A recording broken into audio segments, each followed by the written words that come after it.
ক্ষমতার লড়াই এবং পারস্পরিক অনাস্থায় রাজনৈতিক দলগুলোর মধ্যে নির্বাচনের আগে সহিংসতা বৃদ্ধির আশঙ্কা করছেন বিশ্লেষকেরা। এতে নির্বাচন বানচালের আশঙ্কাও রয়েছে তাদের। পরিস্থিতি নিয়ন্ত্রণে রাখতে এখনই সরকারকে সতর্ক হওয়ার তাগিদ বিশেষজ্ঞদের। এগিয়ে আসছে সংসদ নির্বাচনের সম্ভাব্য দিন, বাড়ছে সহিংসতার আশঙ্কা। চলতি বছরের 10 মাসে 109 প্রাণহানি, হামলা বাড়তি আশঙ্কা তৈরি করছে। এই পরিস্থিতিতে বিশ্লেষকরা বলছেন, রাজনৈতিক দলগুলোর মধ্যে পারস্পরিক অবিশ্বাস আর ক্ষমতা দখলের প্রবণতা জন্ম দিচ্ছে সহিংসতার। যে কয়টা দল আছে তাদের মধ্যেই শক্ত হাড্ডাহাড্ডি লড়াই হবে এবং অনেক ধরনের কোয়ালিশন থাকবে, অ্যালায়েন্স থাকবে। আওয়ামী লীগের ভোট কোন দিকে যাবে এটা নিয়েও রাজনৈতিক দলগুলোর মধ্যে একটা থাকবে, অস্থিরতা তৈরি হবে যে আওয়ামী লীগের ভোটটা আমার দলে আসুক, সে চাইবে আমার দলে আসুক, ও চাইবে আমার দলে আসুক। সহিংসতা মাত্রা ছাড়ালে প্রশ্ন উঠবে নির্বাচনের গ্রহণযোগ্যতা নিয়েও, বলছেন নির্বাচন বিশেষজ্ঞরা। সহিংসতা হয়তো নির্বাচনকে বাধাগ্রস্ত করতে পারবে না, কিন্তু নির্বাচনে গ্রহণযোগ্যতা নিয়ে প্রশ্ন উঠবে যে এই নির্বাচন শান্তিপূর্ণ ছিল না, এই নির্বাচনে মানুষের অনেক জীবন গেছে, এই কথাগুলো উঠবে। কিন্তু নির্বাচন যে তার জন্য থেমে যাবে এরকম কিন্তু হবে না। ফলে তফসিল ঘোষণার পর অতিরিক্ত সতর্ক থাকার পরামর্শ রাজনীতি বিশ্লেষকের। বলছেন, সহিংসতা হলে তা কঠোরভাবে মোকাবেলা করা না গেলে সংকটে পড়বে দেশ।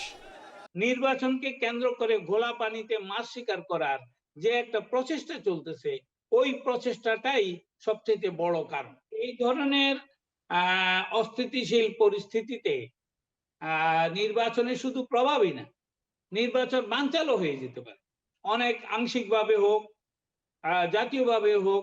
বিশ্লেষকরা বলছেন, অভ্যুত্থানের পর সব দেশেই কিছুটা অস্থিরতা থাকে, তবে অপরাধীদের সেই অস্থিরতার সুযোগ নিতে দেওয়া কাজের কথা নয় বলেই মত তাদের। আনোয়ার সাদাত নূর, ইন্ডিপেন্ডেন্ট নিউজ, ঢাকা। এ নিয়ে আলোচনা করতে চট্টগ্রাম থেকে আমাদের সাথে যোগ দিচ্ছেন রাজনৈতিক বিশ্লেষক ডক্টর মাইমুল আহসান খান। জনাব মাইমুল আহসান খান, আপনাকে স্বাগত জানাচ্ছি ইন্ডিপেন্ডেন্ট সংবাদে। শুরুতেই আপনার কাছে যেটি জানার, যে চলতি বছরের 10 মাসে 109টি প্রাণহানির ঘটনা ঘটেছে। সহিংসতার প্রবণতা আগামী নির্বাচনে কেমন প্রভাব ফেলতে পারে? সহিংসতা তো মনে হচ্ছে স্বাভাবিক আকারই ধারণ করতেছে এবং এটা বাড়বে বলেই মনে হচ্ছে। কমার কোনো লক্ষণ আমি ব্যক্তিগতভাবে দেখছি না। আর মূলত সহিংসতা করার জন্য যত নিয়ামক, যত উপাদান ব্যবহার করা দরকার তা অত্যন্ত সহজেই পাওয়া যায়। আর সহিংসতা বন্ধ রাখার যে সমস্ত নিয়ামক, সমাজের সহিষ্ণুতা বলেন, রাজনৈতিক স্থিতিশীলতা বলেন, আইন প্রয়োগকারী সংস্থার ভিজিলেন্সি বলেন, এর কোনোটাই তো আমি দেখতে পাইতেছি না। একমাত্র ভরসা যে জনগণ একটা নির্বাচন চাইছে। তো জনগণ কত তারিখের মধ্যে কখন নির্বাচন চাইছে সেইটা নির্ধারণ করা কঠিন। কিন্তু জনগণের উপর কি এখন সরকার নির্বাচন চাপিয়ে দিবে কিনা বা অনেক বেশি সহিংসতা হবে কিনা, এ ব্যাপারে নিশ্চিতভাবে হয়তো কিছু বলা সম্ভব নয়। তবে আমরা কঠিন থেকে কঠিনতম সময়ের ভিতরে প্রবেশ যে করছি কথাটি বলেই। বলছিলেন, যে এই যে এখন এই পরিস্থিতিতে আইন শৃঙ্খলা বাহিনীগুলোকে সম্পূর্ণভাবে কার্যকর করতে সরকারের পক্ষ থেকে কি ধরনের পদক্ষেপ আসলে নেওয়া উচিত এখন? কিছু দল বা শক্তি মনে করতেছে তারা ক্ষমতায় এসে গেছে, আর আইন শৃঙ্খলা বাহিনীর লোকরা ভাবতেছে যারা ক্ষমতায় আসবে তাদের সাথে থাকাই ভালো। তো এখন কারা ক্ষমতা একজাক্টলি আসবে এটা তো আগে ভাগে আপনি বলতে পারেন না।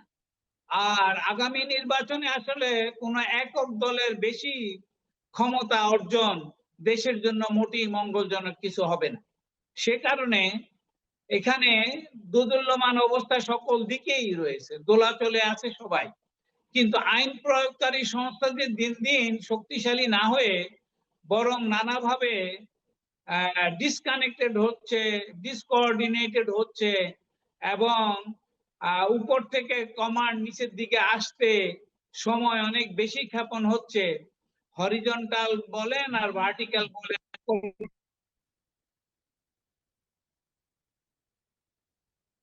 পরিষ্কার। এখন এই ব্যাপারটা যখন পরিষ্কার হয়ে যায়, বিশেষ করে বিপ্লবোত্তর সময়ে, তখন সহিংসতার আশঙ্কাই বেড়ে যায়।